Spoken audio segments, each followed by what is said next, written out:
I'm not showing up at my house. I'm not pulling weight. I have a sour attitude. My 2-month-old is annoying me. I've had poor sleep. My eating habits have shifted recently. These are some things I think that are part of that. But I also realize my attitude is something I can control, and this is not acceptable.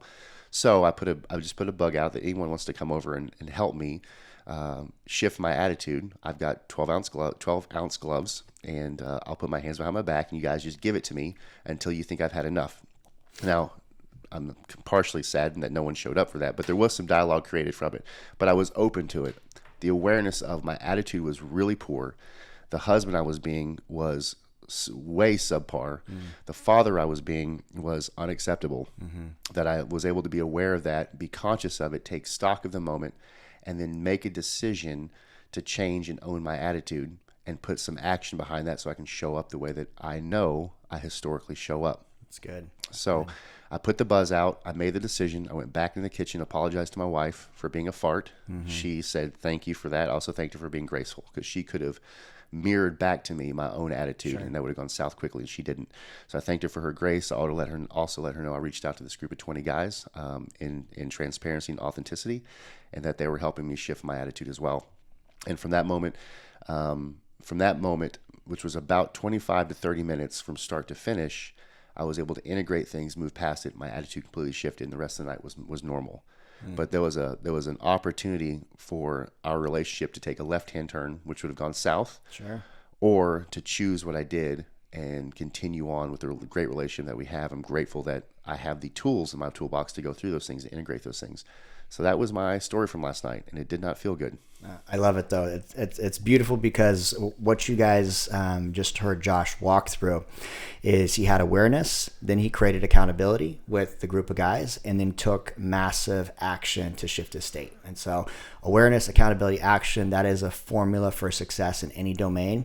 To have the awareness, first and foremost, that you're out of alignment with what you say that you want. And if you want a rock solid, same team type relationship in marriage, you have to have that personal self-awareness and take accountability, have the accountability, and then take the action to get back on track. So it's great, man. I think it's awesome. Thank you for that. What I love is we're hovering over a relationship right now, Aaron, but mastery, whether it's in your marriage or not, can be used in every single area of our life. Correct. Yep. And so I'll lean on what mastery is. Mastery is really 3 steps. Mastering your understanding, which is knowledge. You have to have an idea of what to do. Sure. That comes down to my awareness and stepping away last night. Second part of mastery is emotional mastery. I have to integrate what I know and make it align with how I feel, even though in the moment I'm likely not going to feel like I want to do these things. And so step 2 is mastering our emotions. Step 3 is by mastering the effort or the action that comes behind those things. That's good. So first, I've got to understand well where I am and what I need to do.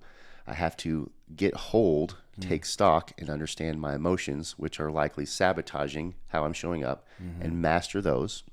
And then I can put action to them. And that's really where consistency comes from, is consistently putting action to emotions that are either serving me or not serving me, and then also the knowledge that I think that I have in the moment. The 3 steps to mastery. I love that. Beautiful. Well said, sir.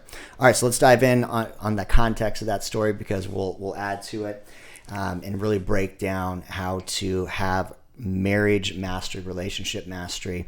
And this is something that, first and foremost, it goes without saying that everybody wants. Everybody wants to have a masterful marriage that is producing just wonderful fruit of connection, passion, excitement, intimacy. And the steps to getting there, this guy knows how to walk you through. I'm grateful you feel that way.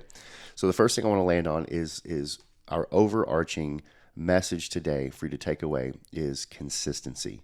Consistency is key. We hear that a lot. It is. It doesn't seem like a sexy word, although it is the key to opening the door that you want in your life opened. Yep. It really is. So consistency is doing what you say regardless of the circumstances or how you feel, which you hear in my story from last night. So that comes down to attitude. We've got to understand our attitude and take ownership of it. That's where consistency begins. And so the story I gave about my conflict exposes my poor attitude, which pulled me off of my consistency. And that's really where my awareness came from, is I know I'm not being who I usually am. This is not who I am. This is not how I am. So if it wasn't for previous consistency, then last night would have just been another night. And actually, if that was the case, I would just be consistently a fart. I would consistently be a Richard, and that would be normal. Thankfully, I'm not that way, so that when the moment showed up that I was, it was very easy for me to be aware of. You recognize that something goes out of alignment. This is not right. This is not okay. It's unacceptable. And so, because core values in my specific family are effort and generosity, and honor are three core values of our top five. That's the filter that I say I put my life through. Mm-hmm. And so again, if that's who I say that I'm going to be in this moment, I'm clearly not being that. Mm-hmm. I have a responsibility to take stock of this moment and make shifts in my life so that I don't continue to show up this way, which was a integral part of last night. So consistency is being who you say that you are, regardless of the circumstances or how you feel. It's good. It's good. The second one I have of consistency is you must protect what you prioritize. You have to protect. About this a bunch, and this is such a key piece to it. You have to protect what you prioritize. If I say that my marriage is a priority to me, if how I raise and rear my children is important to me, then I have to protect that ideology, that philosophy. And with how I was feeling yesterday, led me down a path where I was certainly not doing those things.